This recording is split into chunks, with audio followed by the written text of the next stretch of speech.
Welcome back, viewers at home. Joining me this evening is my guest who goes by the name of Gontse Manota. Is just 21 years old, but at her tender age, she has survived the horrors of abuse and rape. But today, she is a powerful force for change by turning her personal trauma into a mission to uplift others. And she founded the Motivator Foundation, an NGO dedicated to inspiring and empowering individuals facing adversity. But that's not all. Gontse is also the founder and director of MediConnect, a tech-driven app aimed at bridging gaps in healthcare accessibility. Today we delve into her incredible journey, the work of her NGO, and her innovative ventures. Gontse, good evening and welcome to INX Prime.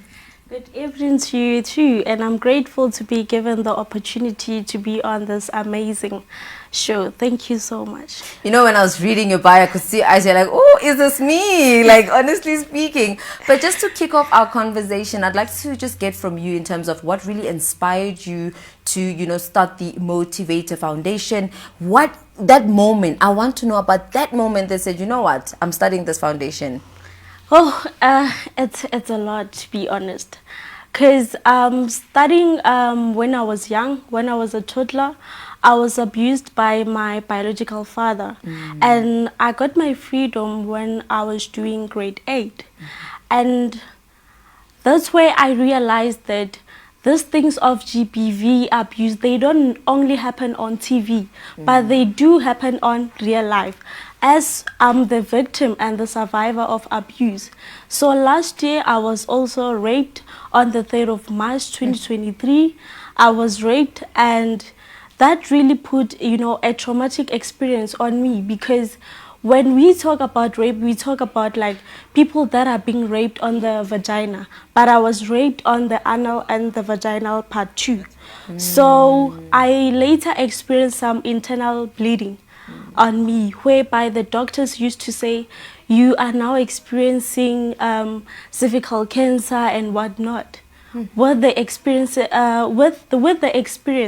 then I saw the need of, opening an organization, which is the Motivator Foundation, and empower and educate young girls who don't know about GBV, who don't know what is rape, to protect themselves from, catching the virus, HIV, and other STIs as well. But Gontse, all in all, how are you? I will say I'm strong and brave. And I've never let, the things that I've experienced in the past to actually define my journey. In fact, they actually bring the positive out of me. They actually made me realize who I am and what I am destined for, of which is to help people. Yeah. Now, speaking on the Motivator Foundation, what would you say are its primary, focus or goals at the moment? So at the moment, the primary goal, I'm actually the host as well under the foundation. I'm actually hosting a talent show, uplifting the talent of unprivileged communities. So on the 28th of September, I'm also hosting my 4th annual event, whereby, people will be showcasing their talent. We will be awarding them with, amazing prizes as well. And after they have won, we will give them the exposure that they need, to uplift their talent in the foundation. Now, Gontse, how do you then use a very traumatic personal experience to uplift others and sort of share in terms of empowering them, as you said before? So in terms of uplifting, I started talking about this when I was in grade 9. I think I was 13, 12 by that time. I started, sharing my story about what happened to me, the journey, the predicament that I suffered. That's when, the young girls in my community started coming out as well. I'm the victim, but I was afraid to talk. So I saw that as an opportunity. My story has healed. My story has made people realize that GBV is wrong. And now each and every young girl in my community you know, like they are brave enough to talk about it. They are brave enough to say, no, I can't do this. So, yeah. Now, I believe, and I think it's quite refreshing to see that, you know, there are individuals out there who are seeing the great work that you're doing. And I believe the Motivator Foundation was recognized with an award by the Mama Tlake Health Recreation Center. Can you tell me a bit about this? What were you feeling when you were recognized, and what does it mean, or what did it mean at the time moving forward for your organization? So, to me, it felt like a great achievement because I started this NGO, the Motivator Foundation, when I was only 16 years old. Imagine. In 2019.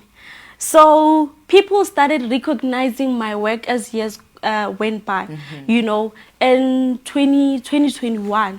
And I was recognized by Mametlage Youth Recreation in Dr. J.S. Moraka Municipality, seeing the work and the effort that the foundation have put, you know, to uplift the society as a whole. So they started recognizing me and inviting me to their events, but I was like, these people are only, you know, inviting me to the event. I love, like, I want to be seen. Why are they not calling my name, even though they are, you know, calling the awards of, you know, the special people? And then I was the last one at that time. Wow. And I'm like, from the young girl in Pake, here is your award, Gontse Manota. I was like, oh, me. This is the first time, like, receiving the award, being recognized, which means, like, I'm doing a great work. Yeah. So, yeah. Definitely. Now, my other question tonight is, I mean, you've mentioned your experience after, you know, being raped, and, you know, some of the healing processes that you had to go through. I want to know, holistically, what would you say have been some of your challenges in terms of your healing process, you starting a foundation at 16, and the many endeavors that you're actually currently busy with? What would you say are some of those challenges, and how did you overcome them? So one thing that actually made me to overcome everything is to learn how to live with it. You need to learn how to live with some of the situation. Being abused, the wound will just be there. So sometimes you will also experience what they call like having a flashback. You will have a flashback of the things that you went through. You know, I healed through, you know, praying and also accepting, and also by voicing out to health profession, because I used to attend counseling a lot. So I used to voice out, and me voicing out to everyone that I went through this and this and this and that. They started, you know, supporting me in the journey. And also you need to realize that as much as you are voicing out, there are people that will try by all means to discriminate. There will be that stigma that you are lying, you just want attention on social media and such that. So you need to accept that as well, that people will always talk and it will always be like that. But the most important thing is to follow your journey, your purpose and your healing process. You need to stick with it, because I believe that every person that have, you know, went through a traumatic experience, they also deserve a good life as well, of which is something that I didn't, you know, take it lightly. Speaking about other recognitions, you were actually recognized by Mail and Guardian as one of the influential youth of 2024. And I believe this is huge, right? Can you tell me about, you know, moments receiving this and, you know, living through the days after, or the morning just after you got the award? So on the Mail and Guardian, I actually got it through my friend, who her name is Buntle Amanda Chao. I didn't know about it. And she said, you know what, I believe that this is made for you, you know. And being recognized, it actually made me realize that I can do more of what I have already achieved, you know, because I had to engage with one of the most, you know, influential person with Bonang Mateba. you know, engaging with such people that, you know, we look up to when growing up. So it was so amazing, and I have learned a lot, you know. Yeah. Now, I'm also seeing that you were also selected as one of the youngest speaker to actually engage in the Dr. Petrus Motsepe at a major event that was hosted in Senton. I want to know from you, how did this opportunity come about, and what are some of your, you know, lived realities and experience being there? The one with Petrus Motsepe, I received an email through my mentor. And she was like, you know what, I feel like this is made for you, you know. And when we got there to Motsepe Foundation Youth Expo, it was last year, they wanted 4 younger speakers to speak. And at that time, I was the 6th one. So they chose the 4 speakers, and I was like, still raising my hand, like, I want to engage with Dr. Petrus Motsepe. I just want to tell him how I feel and the inspiration, you know, that I actually look up to him.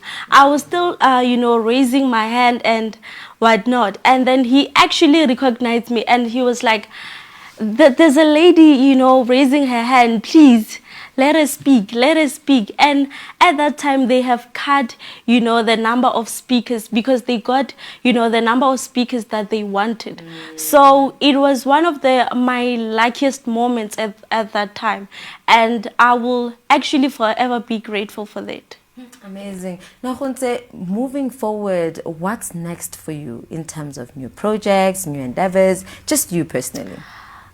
Just me personally, recently I actually created an app which is called MediConnect app, which literally took me 2 years and 6 months to create MediConnect app, which is an app that you know, will connect patient and the healthcare professional telephonically. So I'm currently working on the project, and I hope that probably in the near future or in the upcoming years, once it's approved, it can help, you know, the country, South Africa as a whole, and the world at large. Now, for our viewers who are watching, I mean, in life, you just never know who's actually watching us at this moment. Probably someone who just went through something that they currently still in disbelief to say, this actually happened to me. Or someone who has harbored the experience, or that very bad experience where it's like they can't even bring their mouth to form the words to, you know, verbalize what they've been through and share it with the world, or even just with their parents or someone that can assist. What words of inspiration or what message do you have for that individual? So the message that I currently have for, you know, those individuals is to keep on pushing, you know, and to actually understand that life has its own challenges. You just need to accept and bring God closer to you, pray, and also learn how to speak out as a person, because speaking out helps. Unlike, you know, keeping quiet, the next thing you are thinking of, you know, committing a suicide and everything. And also, do not let, you know, the experience that you had, whether they are bad or good, just keep on pushing. Whatever that you want in life, go for it, reach it. It doesn't matter the age, or you are young or you are old. Just keep on pushing. And for some individuals who are just, as you mentioned, not everyone will believe you, or even you find that your whole support system doesn't believe you, what first step would you suggest they take in terms of finding the right help? So the first step that I will suggest, a person who has experienced, you know, rape and abuse, the first step I would like to say is to, you know, go to the police station to report the matter, so that the perpetrator can, you know, get locked and everything. And after the whole process, make sure that you get, you know, the professionals, the health professionals, a psychologist as well, for counseling as well, to, you know, for you to heal. Yes. Gontse, thank you so much, you know, for sharing with us your story and your experiences, and just shedding light to say, you know what, you don't have to be defined by what you went through in terms of such adversity, but rather you can, you know, push through everything and become something quite beautiful. I mean, for the fact that you were sitting in a conference and you raised your hand, you're like, I want the opportunity. Someone else, I mean, a youth like ourselves, we struggle with imposter syndrome. We're like, are you even good enough for you to be raising your hand like that? But you know what? You out here pushing beyond boundaries and barriers and, you know, creating your own story and your own limits. And thank you so much for joining us. Thank you so much. Viewers at home, that was my guest Gontse sharing in her story on how the Motivator Foundation came to be, as well as her many accolades that she has achieved through many recognitions, and also creating an app called MediConnect, connecting people to their healthcare or other professional healthcare workers. That's where we close it off for now. Let's head over to an ad break. See you when we come back.